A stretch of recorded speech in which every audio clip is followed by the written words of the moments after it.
What's going on, everybody? Welcome back to another episode of Bodacious Rant with Burned and Rye. Hope everybody's been doing great as we're nearing halfway of October already. The spooky season, spooky month is almost over, and I gotta stop thinking like that. That's just negative. You gotta be happy with what we have. So, and we're in the middle of it. It's happening. It's spooky season right now. I mean, the weather finally caught up, which is nice. But yeah, we're in the thick of it. Except for that heat wave, we did not catch that where I was at. But you got you were part of the dying ones, yeah. It was hot. Yeah, I got a lot of those memes there. But so far, I'm actually, aside from Joker 2, which our review is up, so if you guys haven't checked that out, feel free to do it. It just came out last week, so this weekend was actually a really solid movie weekend. And the first movie we're talking about is one of my favorite genres, which is horror, and that is the third installment of a cult classic franchise, which is Terrifier 3, starring David Howard Thornton, Lauren Lavera. Oh my God, hold on, let me pull that up. Let me pull up the cast list. Basically, just those two. Who am I kidding? It's also directed. Yeah, those are the two big draws, basically. Yeah, that's. I'm overthinking it, and it's written and directed by Damien Leone. This is non-spoiler review, so please do not worry about that. Also, if you do like the video, give us that thumbs up, ring the bell to stay up to date for notifications, and of course, subscribe. I much appreciate all of you for that. From me and Byrne, we like to do this, and we're glad you guys are listening, so thank you for that. So this is our first Terrifier review, given the first one came out, I want to say 2020-ish. It was definitely not super old or anything. And then Terrifier 2 came out 2 years ago. So we didn't. 2016, actually. Wow. Oh my God! Wow, way long. Much older than I thought it was. It seems pretty recent. Yeah, and then it took 6 years for the sequel to come. So that's different. That's interesting. So yeah, the first one came out in 2020, or at least of this one.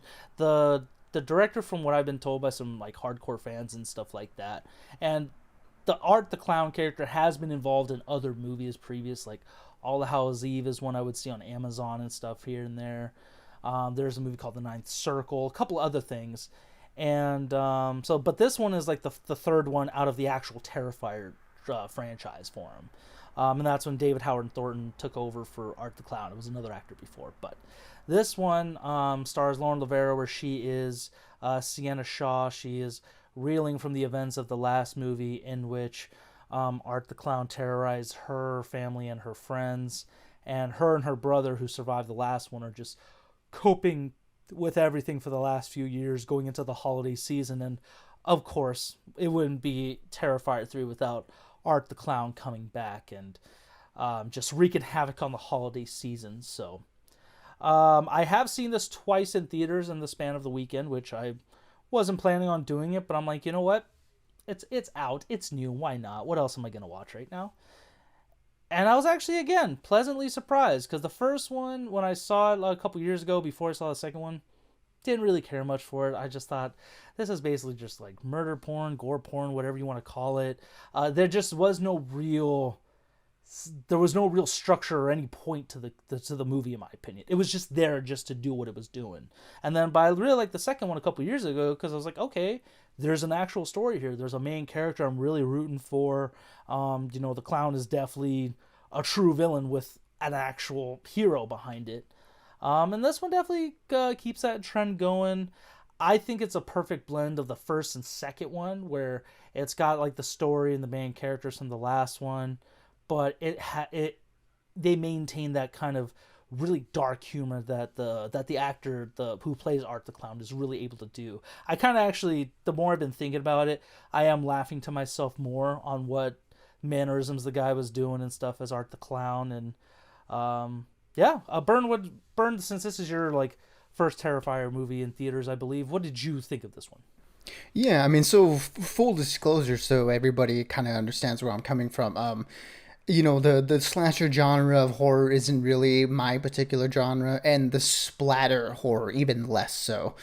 So I didn't really have any any interest in like watching these movies until the announcement of this one, and obviously with how big the last movie was, it's kind of hard to ignore. With Terrifier 2, it just kind of shot into the mainstream, and you really don't see that for these types of movies. The splatter horrors kind of stay in that sort of straight to video or straight to streaming now. More B movie, like lesser, like under the radar stuff. So the fact that this kind of blew up into the mainstream is, it's hard not to notice. So coming into this one, we can finally coming out at the right time for us to talk about it. I went back and did watch the other two, and again, like I said, full disclosure, these aren't really my tastes. I didn't really care for the first one for all the reasons that you mentioned, where it felt like that movie just sort of lacked any sort of a narrative in any way. It was just sort of kill scene to kill scene to kill scene. But the second movie is where we did see a lot of improvement. Yeah, where they added a narrative. And they added a character to root for in Lauren Lavera's Sienna. So that made the second movie a lot easier to swallow when it came to watching this and having something to latch onto outside of just the very intricate and prolonged kill sequences. And so yeah, so this one I was coming into it sort of. Expectations tempered. Again, this isn't really my genre. It's not really for me. But I will say, I mean, I did enjoy myself more than I didn't, in this movie. I think, like you said, this movie sort of leans a little bit more into the sort of dark comedy aspects of it.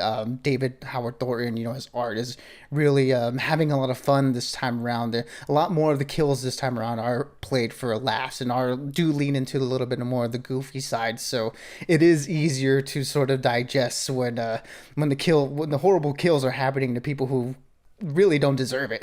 When it's played for comedy, it makes it a little bit easier to watch, in my opinion. And I think Lauren Lavera, very much continues to make Sienna an interesting character. In my opinion, the only interesting character in these movies. There isn't really much characterization to go around, unfortunately. But with her, I think what they're doing here in this movie, especially, continuing her character from where she left off in the last one, I thought they did a really good job with her personal journey in this one. So yeah, she continues to be a character that I'm interested in. What they did with her character in the second movie was very surprising and left me wanting more. And although we didn't get too much more in this movie, what we did get was pretty interesting. I just feel like, with the little lore bits that we get here and there of Art the Clown and Sienna and her past, the way that he's sort of Damien Leone's choosing to drip feed it is a little bit frustrating, just because. Again, it's the kills that take center stage here, and it's the things that people are coming to this movie for. But since that's not my thing, I'm looking for something else. I'm looking for a little bit more story, a little bit more lore, and we do get a little bit here. I just kind of wish we got a little bit more. Yeah, that's very fair. That was my feeling in general with the Terrifier franchise. Is like, what is the point of this character? Because that's literally how I felt with the first one. Like, I know some guy at my old job was talking it up, and I thought, all right, yeah, I'll check it out. And then I'm watching, I'm like, what is the point of this? Why even like this movie? Because my taste in horror, it's all over the place. You ask some of my real diehard horror friends, I have bad taste, but I like to say I'm kind of in a good, kind of in the middle with stuff. Like, I like certain slashers. I'm kind of picky when it comes to it. I definitely like supernatural, monster, like creature features, and elevated horror stuff like The Substance and Long Legs. I would say are up there with elevated horror status. And then this franchise comes along and I'm like, okay, like the second one especially, I think the last two have captured like the essence, because the second one happens on Halloween, same with the first one, but the second one felt more like a Halloween movie, and this one amazingly actually does come off like a Christmas movie, even though it's very demented Christmas. Like, you thought like this would be the adults version of Nightmare Before Christmas, in my opinion. So yeah, I was very surprised by it. And the other thing that caught me, I'm not going to say who's in it, but this one had a lot more star power behind any of these movies, and that kind of is a sign to me like this franchise has gone from like a cult classic to definitely, like you said, mainstream. And that's really impressive for this to happen within like the two movies. But with all that being said, I still enjoyed it. I just felt kind of like Burns said, he keeps, like, the director slash writer, he just keeps kind of giving bits and bits of story that he definitely could put more into it. Hopefully we'll find out more in the fourth one, because it has been announced that they're making a fourth one. I'm gonna give this one a 3 out of 5, just because, still, it definitely is a good Halloween and Christmas movie, sort of. Maybe don't watch during Christmas, so you'll kind of kill the spirit a little bit, but um, it's a lot of fun to watch for the most part. And especially once you get over the shock factor of the kills, it really is just, you get more desensitized as it goes on, and it's easier to watch after that. So yeah, 3 out of 5 for me. Yeah, I mean, look, for what this movie tries to do, I think on all these three movies, to be honest, what they try to do, I think they succeed in.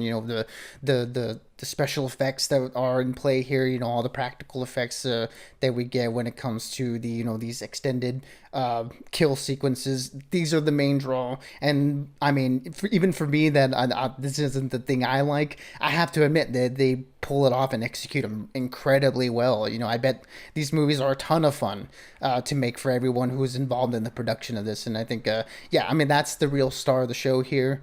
And, for anyone who liked the last two movies and liked that aspect of it, there's so much here to walk away from enjoying. And like you said, they play with the Christmas season of it all and have fun with that too. So yeah, I mean, look, if it's what you expected, essentially, if you're a fan of these movies, hard to recommend it to anyone new at this point. If you haven't seen the other two, I mean, you would have to watch those. I can't really give a dry recommendation to other people, but for fans of these movies, you're gonna really have a good time with it. It's definitely much more the same from the last two. I do think this movie is paced much better than the last one, and obviously the first one, which I felt wasn't really any sort of movie at all, really. But yeah, I mean, look, for me, this is going to be a 3 out of 5. Like I said, this isn't really my taste, but it's hard to ignore all the really great work that's going on, behind the scenes here. I just feel like there's a little bit of things they need to touch up in when it comes to the story and the characters, and I feel if they get that aspect nailed down, the next one will probably be great if they're able to execute on those things as well as they execute on the executions in the movie. So yeah, 3 out of 5 for me. Very fair stuff, and I'm glad you did enjoy it, Burn, because like I was telling you in our private conversations, I didn't think you would like it much, just because, yeah, this is definitely another level of slasher. But again, I'm glad you enjoyed it, and It's like, will I watch these movies again? Probably not. Like I said, they're not my thing, but the one time is good enough. And like I said, there is a lot to appreciate, even for people like me who this isn't really for. I would say, if you are gonna, for anyone who's new to it, the second one's probably the best one to start with. But at the same time, one does fill in a couple of these gaps, so I would still watch 1 through 3. But for those of you who did happen to catch it this last weekend, and you stayed through it, you had a good strong stomach for it, let us know what you thought about it in the comments. We'd love to get your feedback on that. But until next time, everyone, just stay bodacious and keep on ranting for us. Absolutely, everybody. Be good, be safe, and as always, we'll catch y'all on the next one.